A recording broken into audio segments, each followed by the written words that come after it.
Dear Huzaifa and Hood, thank you so much for this beautiful gift for me. Really इसकी fragrance बहुत ज़्यादा प्यारी है. I really love it so much. आप लोग खुश रहें, अपना बहुत ज़्यादा ख्याल रखें और सीरियसली दिल से बहुत ज़्यादा खुशी हो रही है कि आप लोगों ने इतना प्यारा गिफ्ट मुझे दिया. Really means a lot and thank you so much. Hello everyone, कैसे हैं आप सब? ठीक ठाक हैं?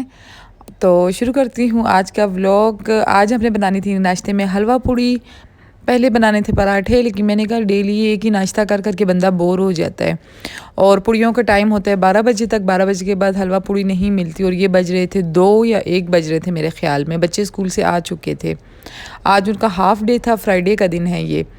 तो मैंने सिस्टर को कहा पूड़ियाँ बना लेते हैं, तो पूड़ियाँ जो हैं एक बंदे से बनती नहीं, उन्होंने साथ अपनी बहू को लगाया और ख़ुद लग गई। मैंने इन्हें आटा गूँध के दिया।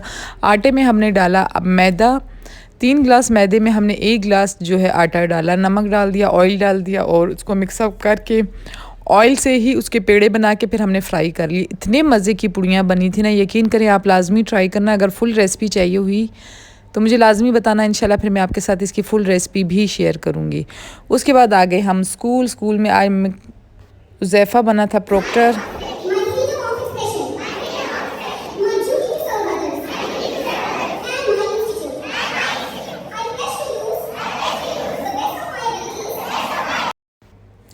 तो उसने उठा लिया वो हल्फ, जैसे हम उठाते हैं। स्कूल की जो मैडम है उन्होंने इनसे हल्फ उठवाया। बहुत ही मुश्किल होता है प्रोक्टर बनना। क्लास में वोटिंग होती है, टीचर्स में वोटिंग होती है, बड़े लेवल पे वोटिंग होती है। हर एक बंदा जब आपको सेलेक्ट करता है तो फिर आप प्रोक्टर बनते हैं। तो उसी के साथ मैंने आई कंसीलर मंगाया था, वो भी मेरा आ गया था, बहुत ही अच्छा था। तो बस उसके बाद हो गया नेक्स्ट डे स्टार्ट। सिस्टर ने हेलो, कैसे हैं आप सब? ठीक ठाक हैं? तो आज है सैटरडे का दिन और मॉर्निंग में मेरी बहुत ज़्यादा काम है, बहुत ज़्यादा। अब बच्चों की ऑयलिंग करनी है और इसके अलावा घर के वॉशरूम्स क्लीन करने हैं, क्योंकि काम वाली जो है मंडे से स्टार्ट होगी। अब मेड जा है ना, उनकी जो है सास फोत हो गई हैं, इसलिए वो आएंगी मंडे को। मंडे तक मैंने बहुत काम करने हैं। आज मैं नीचे वाला पोर्शन सारा क्लियर कर दूंगी, बच्चों की ऑयलिंग, और मैं जाऊंगी सैलून में भी आप लोगों को बताऊंगी कि सैलून में क्या मेरा एक्सपीरियंस रहा, कैसा है, अच्छा है या नहीं है। जब से मैं कोयटा से आई हूँ अब मैं जा रही हूँ सैलून। अब स्टार्ट हो गया सैटरडे वाला दिन। सैटरडे वाले दिन मैंने करनी थी क्लीनिंग। सिस्टर चली गई थी और घर खाली हो गया था। अब काफ़ी खामोशी भी थी और कामेड ने आना है मंडे को, तो मुझे तो सुकून ही नहीं मिलता। बस मेरी आदत है जब कोई गेस्ट आते हैं जाते हैं, कोई भी हो, बेडशीटें चेंज करना, टॉवल्स वॉश करना और हर एक चीज़ निकाल के क्लीन करना। पता नहीं क्यों बस ये आदत सी है। हालांकि अब मैंने आपके सामने सारे घर की क्लीनिंग ऑलरेडी कर चुकी थी, लेकिन फिर भी बस मुझे अच्छा लगता है जब कोई आता है जाता है, फिर मैं A to Z दोबारा सारी क्लीनिंग करके उससे नेक्स्ट डे फिर मैं रिलैक्स हो जाती हूँ। तब तक हमारा जब कोई जाता है तो एक दिन तक हमारे घर का काम लगा ही रहता है, क्योंकि जब आपके गेस्ट आए होते हैं तो हम घर को उस तरह का टाइम नहीं दे सकते जैसे हम आम रूटीन में देते हैं। मतलब उनके साथ बैठना उठना, और घर में अगर कोई और हो भी नहीं बैठने के लिए तो फिर काफ़ी मसला हो जाता है। तो इसलिए साथ बच्चों को देखना, हर एक A to Z काम करना। तो बस क्लीनिंग कर ली, लेकिन यकीन करें इतनी अच्छी क्लीनिंग हुई ना, मेड नहीं थी। अगर मेड होती तो ऐसी क्लीनिंग कभी भी नहीं होती। इतनी अच्छी क्लीनिंग के मतलब जब हम जनरल सफाई कर रहे थे तब भी ये नहीं हुई होगी मेरे ख्याल में इतनी अच्छी। तो बस कालीन वगैरह उठा लिया, हर एक जगह आगे करके वैक्यूम करके, कमरों में भी इसी तरह किया, टीवी लॉन्च में भी इसी तरह किया। फुल वीडियो इसलिए नहीं अपलोड की कि वीडियो बहुत ही लेंथी हो जाती और फिर आप बोलते हैं कि हमेशा हमें क्लीनिंग ही क्लीनिंग दिखाती रहती है। मैं क्या करूँ, मैं कुकिंग का व्लॉग अपलोड करने लगती हूँ तभी जैसे ही मैं बस वीडियो अपलोड करने लगती हूँ, मेरा है मेकअप ट्यूटोरियल की वीडियोस अपलोड करना और खाने पीने की वीडियो अपलोड करना। बहुत ज़्यादा मैंने मतलब माइंड में सोचे हुए हैं चीज़ें, लेकिन वो हो ही नहीं पाता। कोई ना कोई आ जाता है, फिर जब वो जाते हैं तो फिर क्लीनिंग में लग जाते हैं, जब तब तक हम सेटल होते हैं फिर कोई आ जाता है। मतलब इसी में बस मसरूफियत ही लगी रहती है। लेकिन अब मैंने यूट्यूब के लिए अलग से ही टाइम निकालना मुझे पड़ेगा, चाहे कुछ भी हो जाए। और जिम भी मैंने ज्वाइन कर लिया। अगर जिम का आप लोगों को रिव्यू चाहिए या बहरिया टाउन में आपके लिए कौन सा जिम अच्छा है, मुझे लाजमी बताना, मैं आपको बताऊंगी। कल जाना था सैलून भी नहीं जा पाई मैं। बस मसरूफियत बहुत ज़्यादा हो जाती है बच्चों के साथ, पता ही नहीं टाइम नहीं निकलता। लेकिन मैंने अब सोचा है कि अगर हम खुद टाइम निकालेंगे तो टाइम निकलेगा, नहीं तो टाइम ने खुद ब खुद नहीं निकलना। अब मैंने टेबल वगैरह भी आगे कर ली, डाइनिंग टेबल, उसको भी अच्छे तरीके से वैक्यूम करूँगी। और रात को हमने खाना बनाना नहीं था, सैटरडे नाइट थी, हमने जाना था बाहर KFC जाना था, उधर जाना भी इतना मसला बन गया ना मेरे लिए। पहले मैं चली गई KFC, फिर उसके बाद बच्चों ने मुझे कहा चीज़ येस चलना है, और फिर उन्होंने कहा नहीं हमने पिज़्ज़ा हट का पिज़्ज़ा खाना है। यकीन करें इतना तंग करते हैं ना, हर बच्चे की अलग अलग फरमाइश होती है, और हर बच्चे ये देखें ज़रा इस छोटू गुगलू को देखें, मैंने ये वाला पिज़्ज़ा खाना है।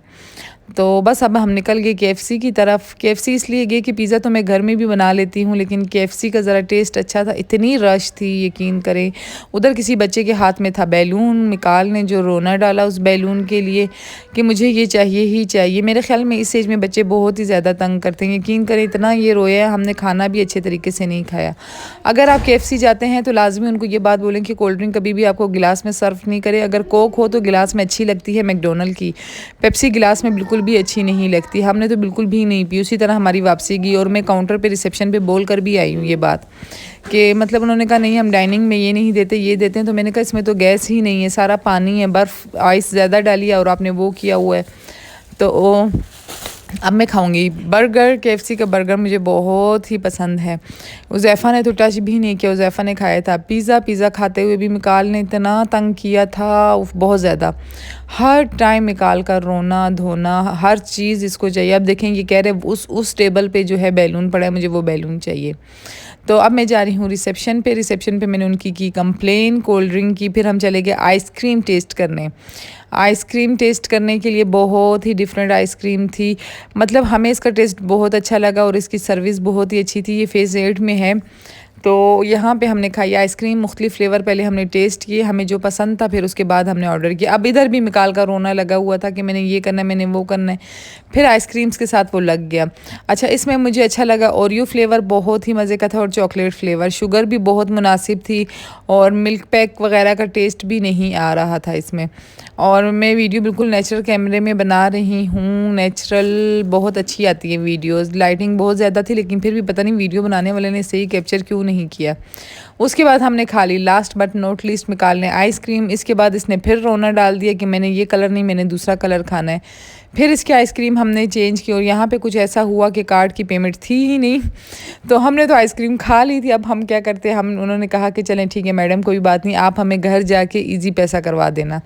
फिर छोटी मोटी घर के लिए हमने लेनी थी चीज़ें, ग्रोसरी करनी थी, मैंने वो ग्रोसरी की। उसमें मैंने क्या लिया मैं आगे चल के आपको बताती हूँ। ये फ्लावर्स मुझे बहुत ही पसंद हैं, मुझे रेड कलर के फ्लावर ऐसे भी अच्छे लगते हैं। घर आके काम ख़त्म होता तब भी नहीं है बच्चों के साथ, आप देख रहे हैं ना, इतना आइसक्रीम खा के, पिज़्ज़ा खा के, बर्गर खा के, फिर भी इन्होंने ओरियो शेक पीना था, तो उन्होंने कर लिया। ओरियो शेक की रेसिपी रिकॉर्ड कर रहे थे अपने लिए। हमने डाला ओरियो बिस्किट, चॉकलेट निकाल के, फिर हमने डाला इसमें दूध डाल के हमने डाल दिया आइस इन्होंने नहीं डाली, लेकिन आइस डालनी चाहिए। फिर उसके बाद नीचे चॉकलेट सीरम लगा लिया हमने हर्शीज़ का, और उसके अंदर डाल दिया मिल्क शेक। बहुत ही मज़े का बना था, मतलब अगर हम ये बाज़ार में उधर वहाँ पे लेते तो ये काफ़ी एक्सपेंसिव पड़ता है ओरियो शेक, लेकिन यहाँ पे बहुत ही सस्ता था। तो बस जूसर ऐसे भी निकला हुआ था, मिकाल के लिए बनाना था मिल्क शेक, मैंने इसके लिए बना लूँगी मिल्क शेक। और फिर उसके बाद मैं मिकाल को टेस्ट करवाऊँगी, और मिकाल का रिव्यू देख के तो मैं खुश हो जाती हूँ, इतना अच्छा ये रिव्यू देता है, ऐसे भी पता चल गया। और किचन में जब मैं काम करती हूँ तो बच्चे साथ ही साथ होते हैं, बस मिकाल भी थोड़ा बड़ा हो जाए ना तो लाइफ सेट हो जाएगी। हम ये सोचते हैं कि बच्चे बड़े होंगे तो हमारे काम ख़त्म हो जाएंगे, लेकिन अब मुझे लगता है बच्चे जितने बड़े होते हैं काम उतने ही बढ़ते जाते हैं। आपने ख़ुद अपने लिए टाइम निकालना है, चाहे वो किसी तरीके से भी आप मैनेज करें। अब मैं मिकाल को दूंगी जूस, मिकाल पिएगा जूस, और मैं आपको दिखाती हूँ कि मैंने क्या लिया था। मैंने लिया था, फिर भी आके हमने देखें हूर झाड़ू कर रही है मतलब क्लीनिंग फिर भी हमें रात में करनी पड़ती है। तो मैंने लिया था डस्टबिन के लिए शॉपर ले लिए थे, मैंने बैग्स ले लिए थे, और गार्बेज बैग थे, और था शैम्पू था बर्तन धोने वाला, और इसी तरह एक दो और चीज़ें भी थी मेरे ख्याल में। हाँ, ग्लव्स थे हाथों के लिए, मैंने ग्लव्स भी लिए थे। बैग बहुत ही बड़े आ गए थे, बहुत ज़्यादा। और वीडियो को लाइक, सब्सक्राइब